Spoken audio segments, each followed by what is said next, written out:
አዎ መብራን ትሰማኛለች። አገኘኝ ለምሳሌ ምግብ የሆነ ምግብ ጎረስኩት፣ ጣፈጠኝ፣ በላውታ የሚጣፍጥ ምግብ ነው አብዬ አጣጥሜ ጎረስኩት አለ።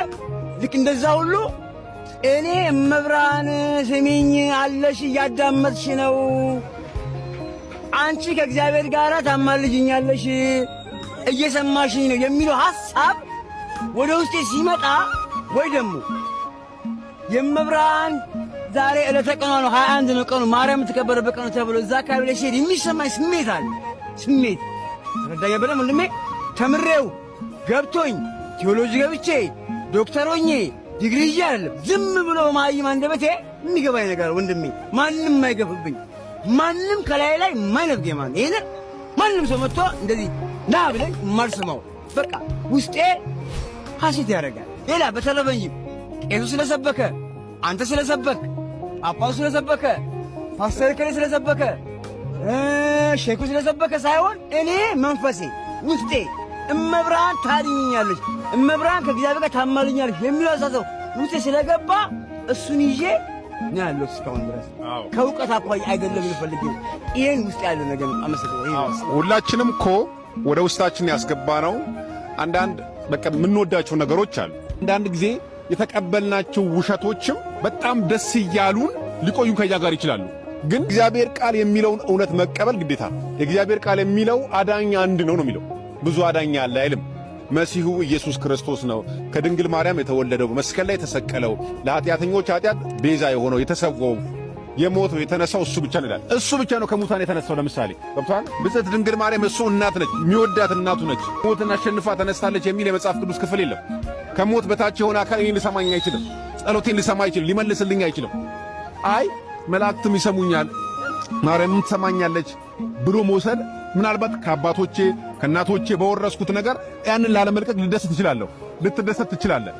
ነገር ግን መጽሐፍ ቅዱስ የሚለው መራራ እውነት አዳኝ ኢየሱስ ነው ይላል። ጸጋን የተመላሽ ሆይ ብሏታል።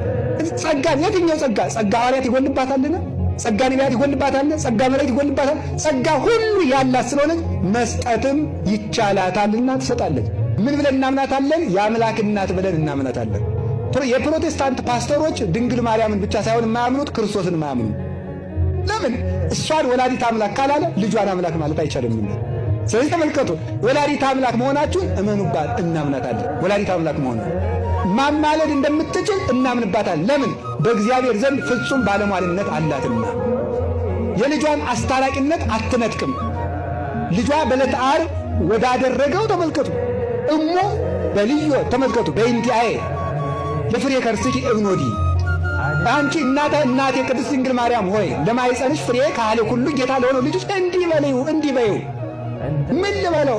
እኔን አይተህ ማረው በይልኝ ይላል። እኔን አይተህ ማረው። አንተን ስላዘለ ጀርባዬ ስለታቀፉ እጆች ስለሳሙ ከንፈሮች ስለወሰነችው ማኅፀኔ ስላነቡ ዓይኖች ማር ብትለው እርቅን የሚወድ እግዚአብሔር እናቱን ይጠላታል እንዴ? እርቅን የሚወድ እግዚአብሔር እስከ ቀዝቃዛ ወርዶ ምን ዋቀስ የሚል እግዚአብሔር በእናቱ ቢለመን እንዴ ይላልን? የኃጢአተኞች መሥዋዕት አስጸያፊ ነው ይላልና መጽሐፈ ምሳሌ ላይ። እሷ ብትለምነው ከእኛ ይልቅ ልጇ እንደሚሰማ እናምናለን። ግን አውቀው ይቀላቀሉትና የእመቤታችንን ምልጃ ከዕለተ ዓርብ የክርስቶስ ማዳን ጋር ቀላቅለው የሚያድን እግዚአብሔር ነው ብለው ደግሞ ለመቀላቀል ይሞክራል። ወደ ልጇ ማዳን ታደርሰናለች ነው እኛ ያለው። ወደ ልጇ ድነት ታደርሰናለች። ከልጇ ለመድረስ መርታ ታደርሰናለች። ልጇ በራሱ ያደርሰና ከተባለ ሐዋርያት ወደ እሱ እንዲያደርሱ ለስብከት ባልተላኩ ነበረ። ሐዋርያት ወደ እሱ እንዲያደርሱ ለስብከት እንደላከ እናቱንም አንድ ወደ እሱ የሚስብበት ገመዱ ናት። ሀብለ ምሕረት እንተ ብኪ ይስብ እግዚአብሔር ኩሉ ዓለም ሀቤሁ ይላል ደራሲ። ዓለምን ሁሉ ወደ ራሱ የሚስብበት የምሕረት ገመድ አንቺ ነሽ ነው የሚላል። ጎበዝ ሰው ከጉድጓድ ወድቆ ጫፉን ያዝና ልሳብ ብሉት እምቢ የሚል ጅል አለ? እግዚአብሔር በእናቴ ልሳባችሁ ቢል እምቢ ይባላል? በምንም ይስበን። በእናቱ ገመድነት በወንጌል ገመድነት ይስበናል። ኦ መስገርት ገሪፍ እንተ ተወደይኩ ውስተ ባሕረ ዓለም ዋስተጋባይኪ ኩሎሙ ዘመደ አሳት ዘውቶሙ መሃይምናን። በዓለም ሁሉ የተዘረጋሽ መረብ ዓሣዎችን ሁሉ የሰበሰብሽ ልጅሽ ወደ ዓለም ባሕር ወደ ተባለው ዓለም የዘረጋሽ መረብ ዓሣዎችን ሁሉ የሰበሰብሽ መረብ ከክርስቶስ የተገኘሽ መረብ አንቺ ነሽ። ዓሣውን ሁሉ ሰበሰብሽ። እነዚህ ምእመናን ናቸው። ማን ነገረን? ራሱ ክርስቶስ ምን ብሎ ማቴዎስ 13 ላይ መንግሥተ ሰማያት መረብን ትመስላለች ብሎናል። በማን መረብነት ይሰባታል?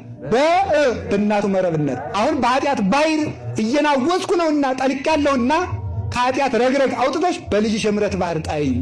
እኛ የምንል እንዲህ ነው። እግዚአብሔር የሚስበን በሷ ነው። ከዚህ የተነሳ እመቤታችን ምንድናት? ለእናምናት አለን። እምናምናት ወላዲተ አምላክነቷን አማላጅነቷን እናምነዋለን። አንድ ከማን ጋር ነው የምታሳርገን? ከልጇ ጋር። ሁለተኛ መድኃኒታችሁ ናትና እመኑባት ይላል።